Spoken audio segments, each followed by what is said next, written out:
We tend to view Hollywood's most legendary action films as fixed points in cinematic history, stories that emerged fully formed, guided by the directors we now associate with them. But that illusion dissolves the moment you trace these films back to their origin. Beneath the surface lies a winding trail of abandoned drafts, sudden departures, late-night arguments, and creative near-misses that almost steered these movies into entirely different realities. Consider how fragile a film truly is in its early life. A script circulates, a studio panics, a director hesitates, another steps forward, and whole futures rise and collapse behind closed doors.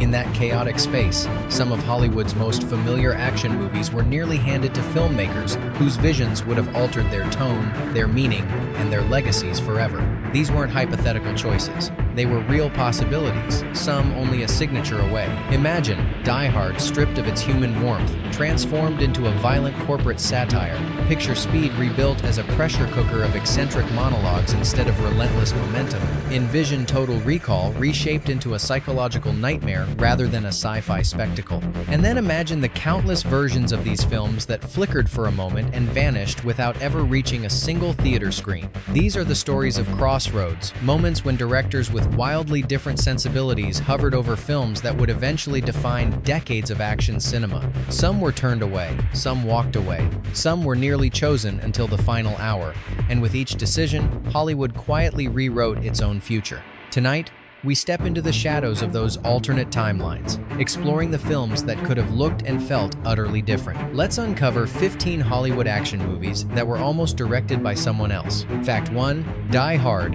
1988, the Verhoeven-infused film that nearly existed. Long before Die Hard cemented itself as the definitive modern action thriller, the film wandered through a stage where its identity was still uncertain, and during that brief window, it nearly fell to a director with a radically different sensibility, Paul Verhoeven. Coming off the shockwaves of RoboCop, Verhoeven possessed a flair for savage social commentary and violent satire that stood worlds apart from what the final film would become. When the early script landed on his radar, Verhoeven was intrigued by the darker foundation of the source novel. He saw potential for a ruthless takedown of corporate power, wrapped in the brutality of a hostage crisis. Under his vision, Nakatomi Plaza would not merely serve as a battleground, but as a symbol cold, indifferent, towering over characters caught in the machinery of greed. McClane himself would likely have been stripped of the charm that made him iconic, replaced instead with a bleaker, more morally frayed figure navigating a world collapsing into violence. But the studio grew uneasy the more they considered the implications. Verhoeven was known for pushing images to their breaking point, for using gore as metaphor and satire as a weapon. Executives feared the story would lean too far into provocation, losing the approachable humanity they needed to anchor the film. As these worries mounted,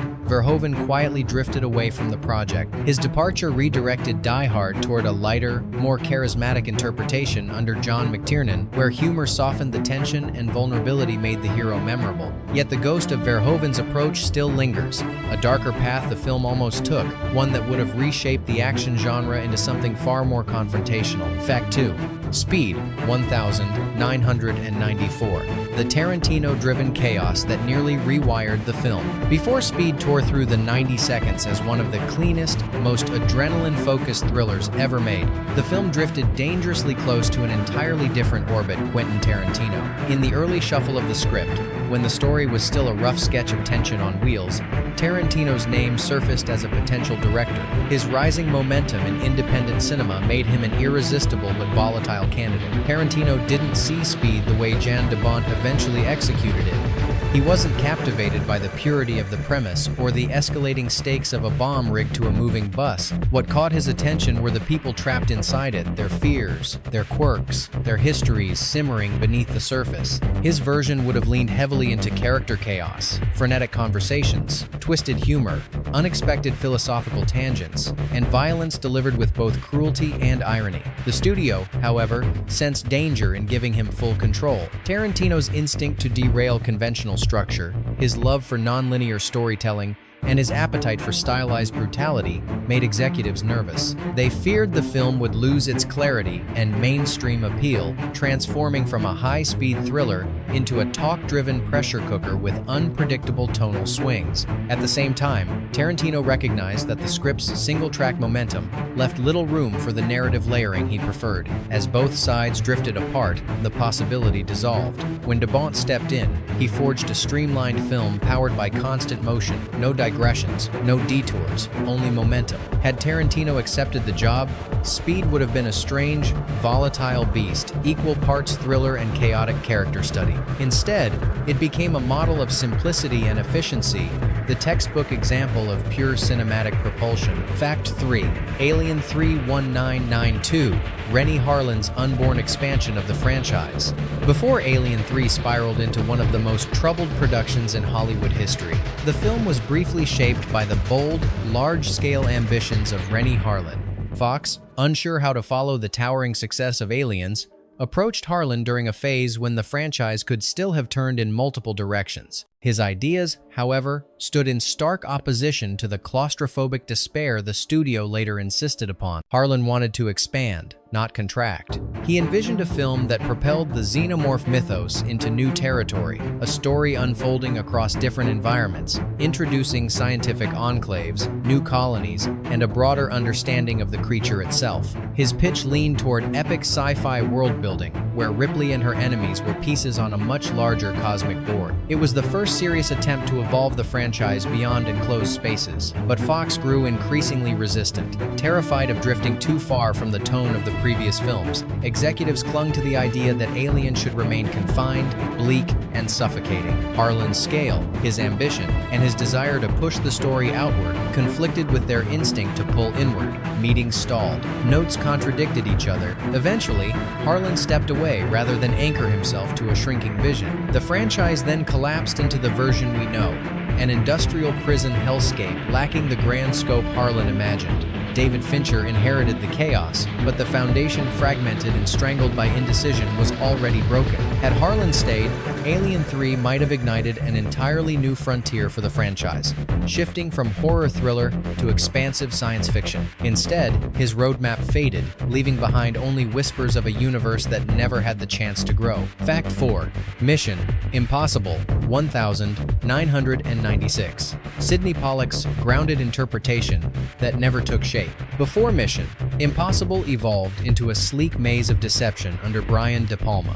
The film hovered in a creative limbo where Sidney Pollack briefly emerged as a potential director. Known for crafting layered dramas and morally tangled worlds, Pollack viewed the early script through a lens far more intimate than what the studio ultimately embraced. Pollack's instincts gravitated toward a quieter kind of espionage, a story shaped not by spectacle, but by the emotional and psychological fallout of living in a profession built entirely on lies. In his hands, Ethan Hunt wouldn't have been propelled by explosive betrayals and high-voltage stunts, but by the slow corrosion of trust. His film would have leaned heavily into character dynamics, tension simmering invisibly beneath conversations, rather than erupting into elaborate action sequences. The disconnect emerged quickly.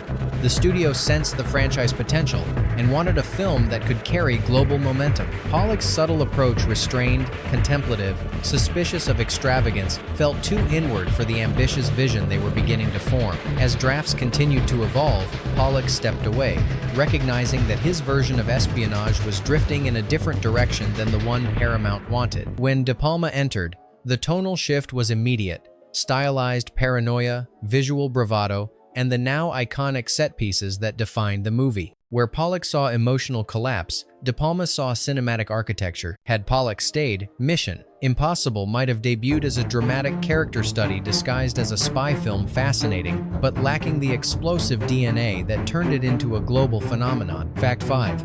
RoboCop 1987, the Cronenberg-oriented body horror that nearly took over. Before RoboCop became a razor-sharp fusion of satire and violence under Paul Verhoeven, the film nearly ventured into darker, more unsettling territory with David Cronenberg. At one point, the project drifted close to the filmmaker, who specialized in visceral explorations of the human body, and his interpretation would have reshaped the film into something profoundly disturbing. Cronenberg was drawn not to the action, but to the grotesque fusion of flesh and machine. He imagined Alex Murphy's transformation not as a rebirth, but as an agonizing erasure, each cybernetic replacement a violation of identity rather than an enhancement. His film would have confronted viewers with the horror of bodily intrusion, turning RoboCop into a tragic figure trapped between organic memory and mechanical control. The satire, the dark humor, the genre spectacle, these elements would have been secondary, or perhaps absent entirely. The studio recoiled.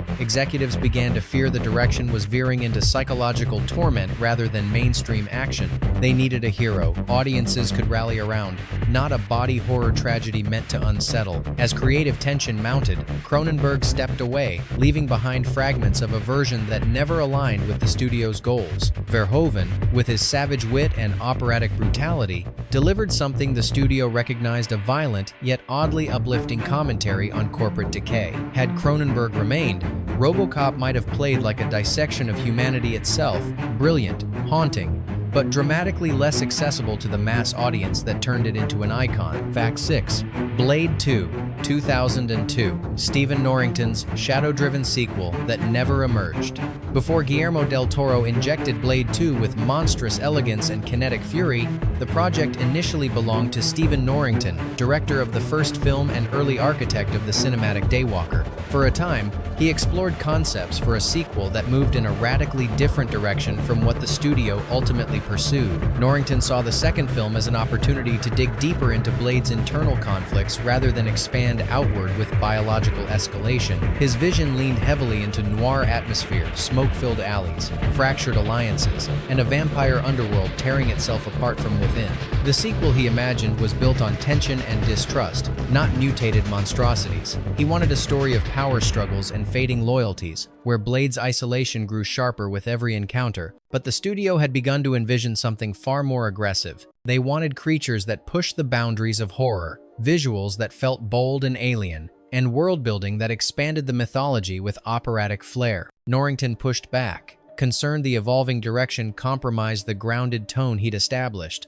The divide widened until he chose to walk away. When Del Toro arrived, the film reshaped itself completely. His fascination with creature design and gothic aesthetic redefined the sequel, creating the unforgettable Reapers and a cinematic world dripping with texture and terror. Had Norrington stayed, Blade 2 might have been a brooding, atmospheric noir, haunting in its own right, but missing the visceral, monstrous identity that made the final film so distinctive. Fact 7. The Rock, 1996, the Tony Scott tension piece that nearly replaced the explosive final cut.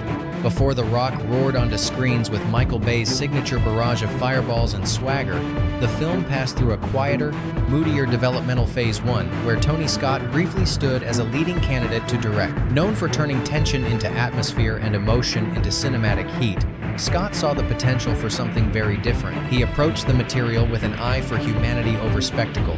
His interest gravitated toward General Hummel's internal war, his conflict between loyalty, grief, and disillusionment. Under Scott, Alcatraz wouldn't have erupted into immediate chaos. Instead, it would have simmered, the takeover unfolding as an act of desperate logic rather than villainous spectacle. His film would have leaned into dread, moral ambiguity, and slow-burn pressure rather than the rapid-fire action that ultimately defined the final cut. But the studio was chasing size. They wanted an event film, something loud, glossy, and instantly marketable. Scott's vision, built on character tension rather than explosions, struck them as too subdued for the blockbuster slot they were aiming for. As their priorities drifted further apart, Scott stepped away, and the project shifted course entirely. Bay arrived with the opposite instinct: bigger, faster, louder. Under him, the film became a sensory assault, fun, bombastic, and unapologetically dramatic. Had Scott stayed, The Rock might have become a somber thriller, anchored by wounded patriotism rather than a pyrotechnic crowd-pleaser. Fact 8.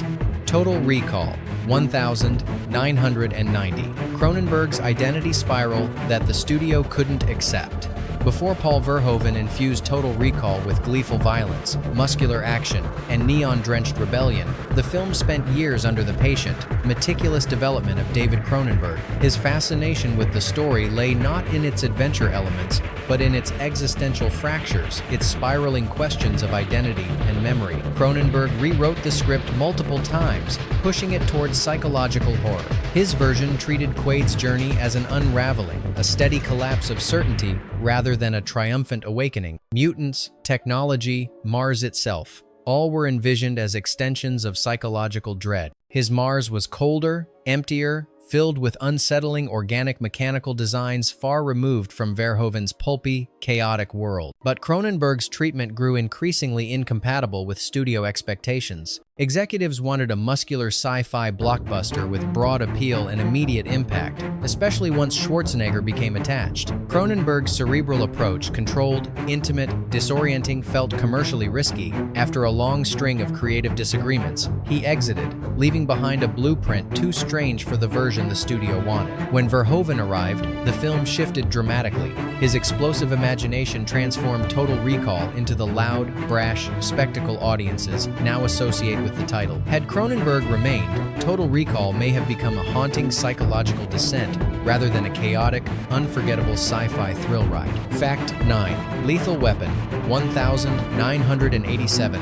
Leonard Nimoy's quiet character drama that never took shape.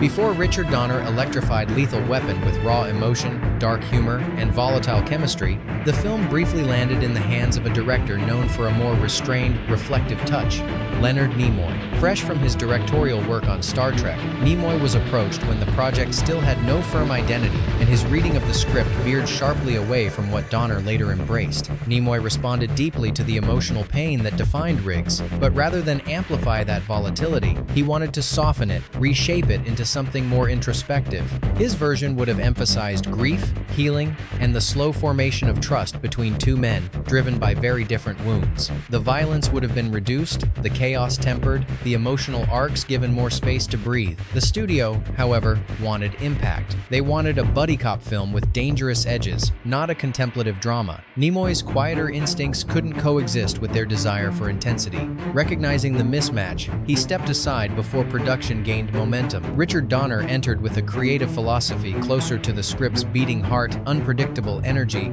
sharp tonal shifts, and emotional extremity. Under him, the film became a cornerstone of 80 seconds action cinema. Had Nimoy stayed, Lethal Weapon might have emerged as a gentler, more meditative character piece, interesting, but far removed from the volatile classic it became. Fact 10. Predator, 1987. The unnamed directors who almost tamed the monster.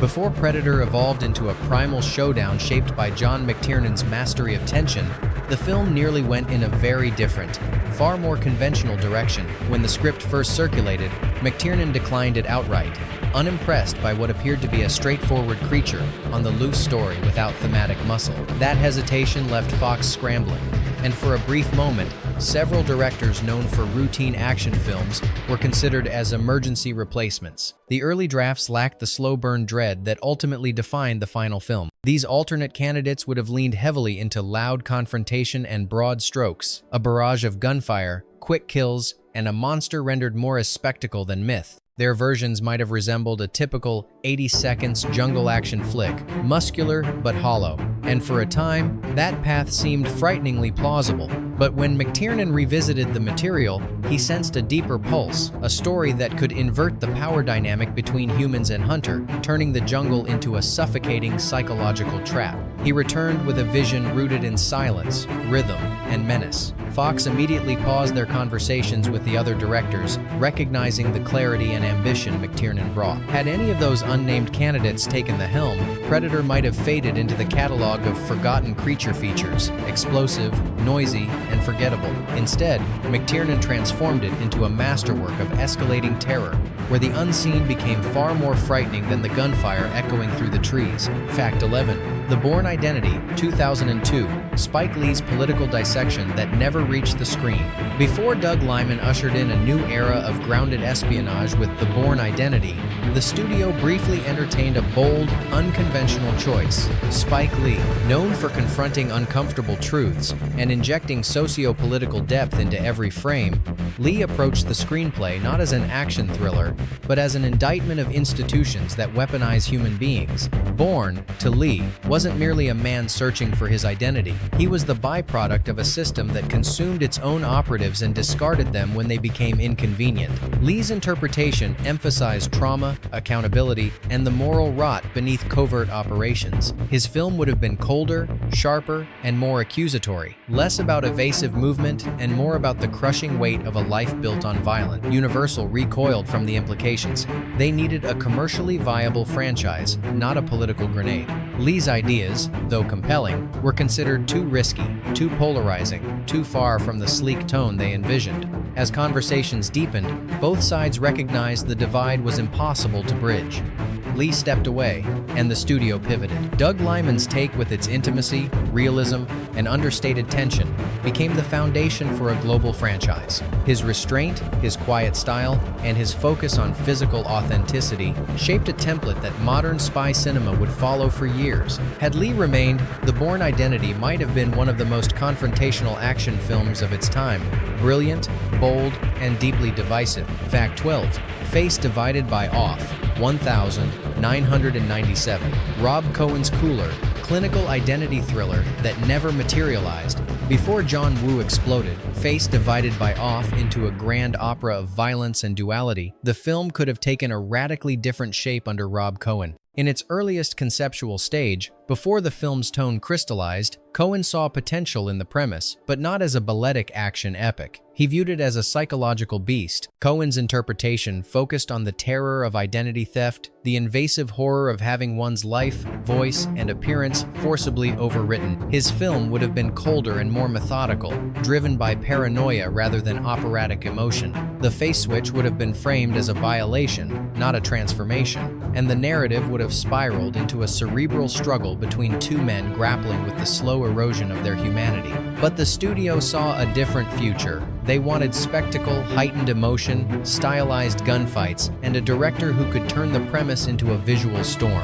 Cohen's grounded, clinical tone felt too restrained for the ambitious, theatrical film they were trying to shape. As the divergence grew clearer, Cohen quietly bowed out. Woo entered with the opposite philosophy, excess as poetry. Under his guidance, the film embraced grand gestures, swirling emotions, and action sequences crafted with almost spiritual intensity. Had Cohen stayed, Face divided by off might have become a cold, unnerving thriller, fascinating, but devoid of the explosive soul that made the final film unforgettable. Fact 13. Top Gun. 1986. The John Carpenter interpretation lost to the clouds. Before Top Gun became a glossy anthem of speed, heat, and youthful bravado, the project brushed dangerously close to the worldview of John Carpenter, a filmmaker whose instincts lean toward dread, alienation, and psychological unraveling.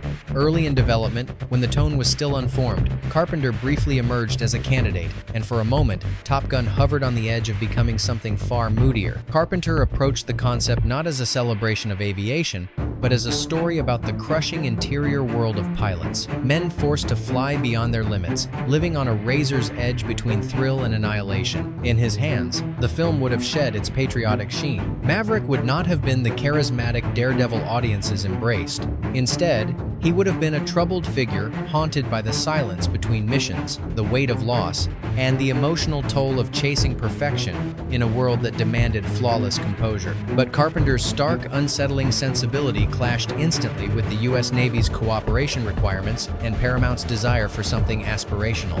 His refusal to glamorize the machinery of war or soften its emotional consequences made the partnership untenable. Talks dissolved, and Carpenter drifted away. Tony Scott stepped in, replacing bleak introspection with hypnotic-style sunlit cockpits, pounding engines, and a cinematic swagger that reshaped pop culture. Carpenter's version evaporated, becoming one of the most intriguing what-ifs in Hollywood history. Had he stayed, Top Gun may have emerged as a somber, atmospheric drama still striking, but entirely devoid of the electric, mythic energy that turned it into a phenomenon. Fact 14. The Terminator, 1984, John Milius and the Forgotten Mythic Blueprint.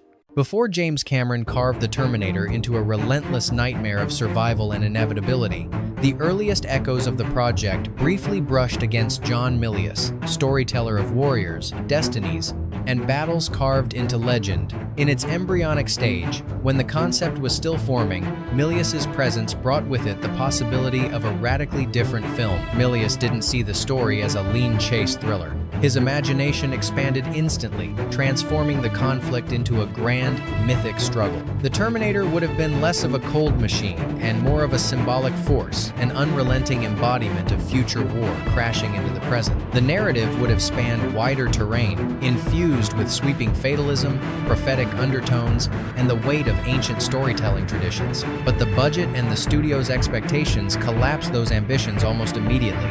Orion needed something tight, stripped down, and executable with limited resources. Milius's natural inclination toward scope made the math impossible. Even beyond the budget, there were concerns his thematic fascinations, heroism, destiny, militaristic honor would distort the essence of the emerging narrative. When Cameron entered, the story condensed into something brutal, direct, and ruthlessly efficient. His clarity of vision honed by nightmare imagery and a fixation on relentless momentum carved out the film that would eventually redefine an entire genre. Had Milius remained, The Terminator might have been remembered as a sprawling epic rather than the tight, propulsive classic that stamped Cameron's cinematic identity into the history books. Fact 15. Mad Max 1979. Philip Noyce's controlled collapse that never happened. Before Mad Max erupted into a feral, petrol-soaked assault under George Miller, the project briefly passed through the hands of Philip Noyce, whose approach to filmmaking was rooted in emotional nuance and quiet psychological unraveling. At the time, the script was still more potential than shape, and Noyce examined it with a drastically different set of instinct. He didn't see the film as a celebration of vehicular fury. Instead, he saw it as a tragedy, a portrait of a man losing himself as the world decayed around him. His Max Rokitansky would have been defined not by explosive retaliation, but by the slow erosion of hope. The chases would have been sparser, the violence more symbolic, the emotional weight heavier. Noyce imagined a bleak, meditative apocalypse, less dust and adrenaline, more suffocating despair. But the producers sensed an immediate collision between his sensibilities and Miller's wild, destabilizing vision. Noyce's inclination toward restraint clashed with the script's raw potential for kinetic reinvention. As he stepped away, the project fell into Miller's hands, a director whose near-reckless creativity and fascination with the intersection of speed, survival, and chaos reshaped the entire landscape of action cinema. Had Noyce stayed, Mad Max might have been an intimate psychological drama. Instead, Miller forged a myth out of metal and motion, a universe held together by noise, paranoia, and the last flickers of human rage. Bonus fact: Demolition Man 1993, the Tim Burton future that slipped through Hollywood's fingers. This one didn't make the top 15, but it might be the most peculiar alternate path hiding behind a studio door. In the earliest whisper of development, before the film knew whether it wanted to be action satire or dystopian parody, Warner Brothers quietly considered Tim Burton as a potential director. In that moment, Demolition Man hovered between two incompatible identities, and Burton's interpretation would have pushed it into a world no one expected. Burton, at the time, was immersed in strange beauty and emotional loneliness, fresh from the eerie dreamscapes of Batman and the fragile melancholy of Edward Scissorhands. When he examined the premise of a cryogenically frozen cop revived in a sanitized future, he didn't see a playground for punchlines or explosive clashes.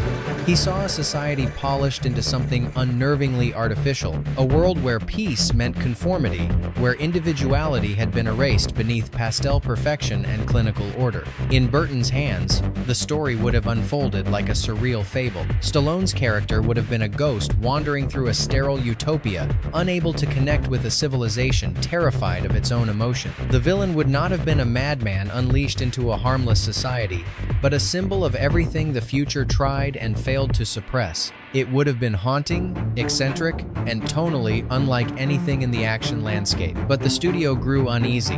Burton's approach felt too whimsical, too fragile. too philosophically strange. They wanted a broader, louder film, something that embraced satire without sinking into melancholy. As soon as Burton drifted away, the project snapped back toward high-energy spectacle. And the Burton cut? It evaporated, leaving behind only the idea of a dystopia drenched, not in explosio. We've traced the outlines of a Hollywood that nearly existed, a version built from lost decisions, abandoned visions, and directors who stood just outside the frame. Now that you've seen how easily these films could have shifted into entirely different shapes, the question turns to you. Which of these alternate paths do you wish had made it to the screen? Would you have preferred a darker Die Hard, a more psychological Predator, or a Top Gun stripped of glamour and rebuilt with dread? And do you believe the versions we received were truly the best outcomes, or were we denied something far bolder? Share the vision that fascinates you most.